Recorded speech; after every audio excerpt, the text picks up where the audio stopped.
It began on a stormy night in 1821, when the coastal town of Eldham, England, slept under a heavy fog that refused to lift. For 3 nights straight, strange sounds echoed from the old Marrowfield orphanage.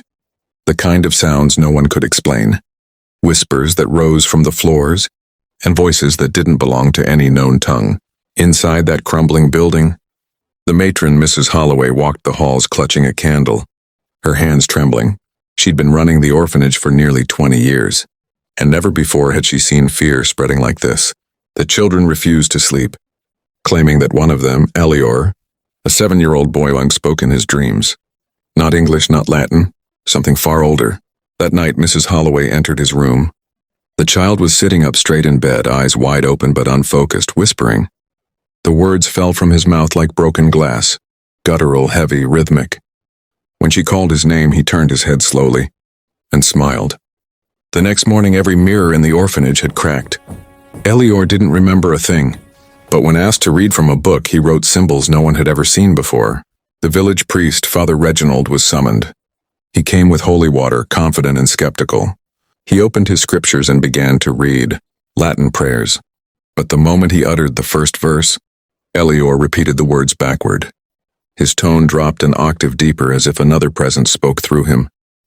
The walls shook, the candles dimmed, and Mrs. Holloway screamed for the priest to stop. Father Reginald stumbled back, clutching his chest. He had seen possession before, or so he thought, but this was different. The boy wasn't possessed. The boy was translating something no one was supposed to understand. Word of the cursed child spread through Eldham like wildfire. Some villagers claimed the boy had been found near the cliffs after a shipwreck. Others said he was never born at all, but appeared one foggy dawn, barefoot and silent. The orphanage locked its gates, yet at night, strangers gathered outside to listen. They said you could hear the child chanting, and if you listened too long, your dreams would start to change. One evening, Mrs. Holloway discovered new words carved into the wooden walls of Elior's room. The carvings formed a map, a spiral that pointed towards the abandoned Blackridge mine 2 miles north. Elior just stared at it, smiling faintly. When she asked what it meant, he whispered, "It's where the others went." The matron froze. "What others?" she asked. He looked up at her, eyes black as ink. "The ones who taught me." That same night, Elior vanished. The bed was empty, the window cracked open from the inside. Footprints led toward the northern cliffs, small, bare, and stopping at the edge where the sea roared below. But the villagers swear they still hear him. When the wind blows through Eldham's ruins, it carries whispers, words that no one can translate but everyone feels.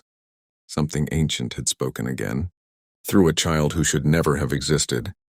The Reverend kept Jonas close after the ferryman's death. He said it was for protection, but some whispers claimed it was for study. The church's attic became the child's new world. Narrow beams, dust thick enough to remember a century, and a single window that looked upon the sea. At night, the Reverend heard Jonas speaking again, not to people, not to God, but to something that answered back in the hum of the waves. By early May, the tides changed color. Fishermen said the sea turned gray-green, as if silt was rising from the bottom. Nets came back heavier than before, not with fish, but with shapes that looked like twisted seaweed tied into words. The men threw them away, yet every night the same knots reappeared, tangled in ropes, carved into wood, scrawled into sand by no one's hand. When they questioned Jonas, he didn't speak. He only wrote a single line across the Reverend's table. The Reverend began to lose sleep. He recorded the child's words in a locked journal, one that no longer opened without the whisper of a prayer. Each page contained marks that looked alive. When the Reverend tried to read them aloud, he heard the same underwater echo that Bram had described, that sound that bent the air. He wrote one final note before dawn. "This is no child's tongue. It's a message waiting for someone older than faith." On the 7th night, the church bells rang on their own. No wind, no hand, just sound. The villagers gathered outside, candles trembling in their grasp, and saw Jonas standing before the closed church doors. He wasn't alone. Behind him, shadowed in the mist, stood a figure made of water and reflection, like a person half born from the tide, wearing the shape of the sea. The people screamed, some dropped to their knees, some ran. Jonas did not move. He whispered one word, "Cray." The figure behind him broke, apart like water meeting glass. scattering into thousands of droplets that floated upward instead of falling. The bells stopped. The air went still. And for a heartbeat, everyone heard what they swore was the sea breathing. When morning came, the Reverend was gone. His notebook lay open on the altar. On its final page, written in trembling ink, "It's not language. It's memory.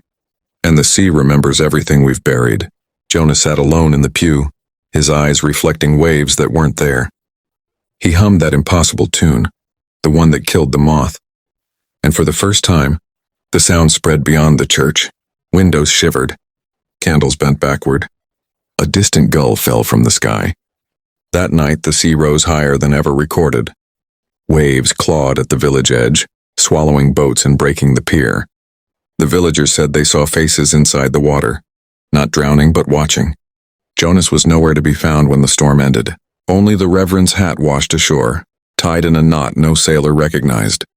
From that day forward, the gulls never returned, and when the wind blew from the north, it carried a faint whisper, the echo of a language older than the shore itself. They say if you stand by that ruined quay at low tide and listen between the wind and waves, you'll still hear the boy, not speaking, remembering. 3 months passed after the great storm. The sea grew quiet again, but the quiet was wrong.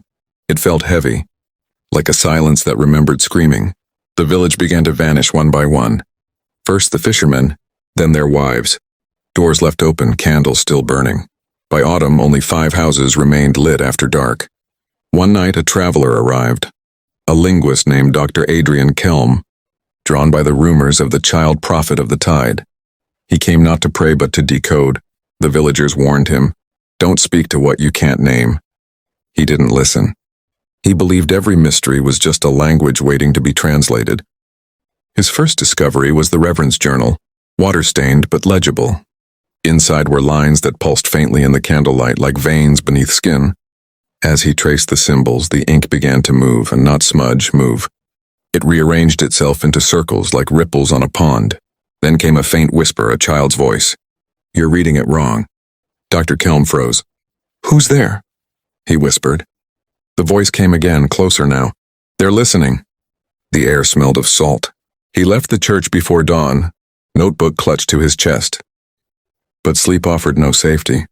In his dreams, he saw Jonah, standing on the ocean's surface, whispering to the deep. Beneath the boy, shadows moved, enormous shapes circling, waiting. When the boy looked up, his eyes were pale like the moon, and his mouth formed words that bent the dream itself.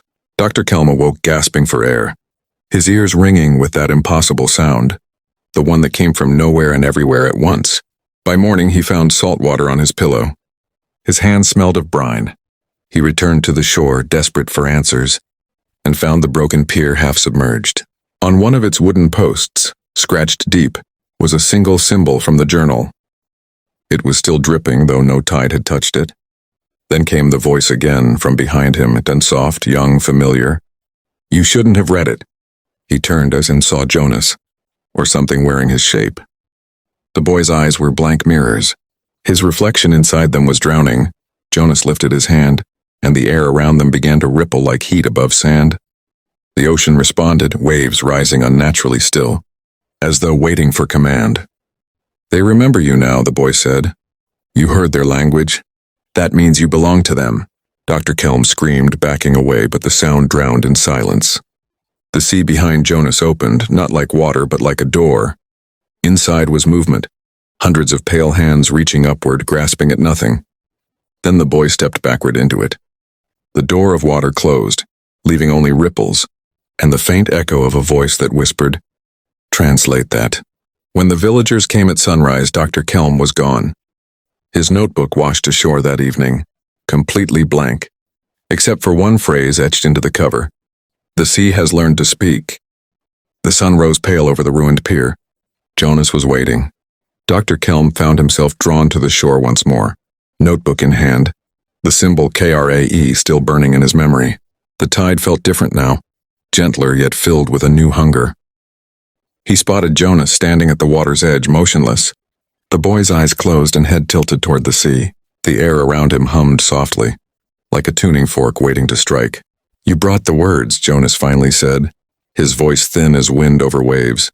"Now they will speak." Dr. Kelm raised the notebook. The pages were blank except for the glyph. He whispered its name, feeling the sound crack the air. The sea answered. Jonas stepped into the wave line, the water rising slowly, cupping the boy's ankles. As the tide swallowed his feet, he turned and looked at Dr. Kelm, eyes open now, glowing faint blue. "They're inside the water," he whispered. "Inside the sound, and you cannot unhear." The sea behind him swelled and parted like a curtain, revealing vast shapes, pillars of water shimmering with ancient glyphs. Creatures half-formed rose from the depths. Humans they were not. Dr. Kelm dropped to his knees, heart pounding. "Stop this," he cried. Jonas smiled. "It has already started." The water walls collapsed inward with a roar like thunder in a cave. Dr. Kelm shielded his face. The spray burned like acid. Yet the man felt no pain, only the memory of water in his bones. When he looked again, the boy was gone. The tide had receded. The pier lay empty. But on the board at Kelm's feet, carved deep with fresh red markings, was the phrase, "Language remembers." He turned to run, but the horizon was moving. The gulls circled in perfect formation above a distant wave crest. The sea was no longer passive. It had learned to ask. Weeks later, the little church stood empty. The villagers left in silence. Some dragged their nets inland. Others locked their doors and never answered the bell.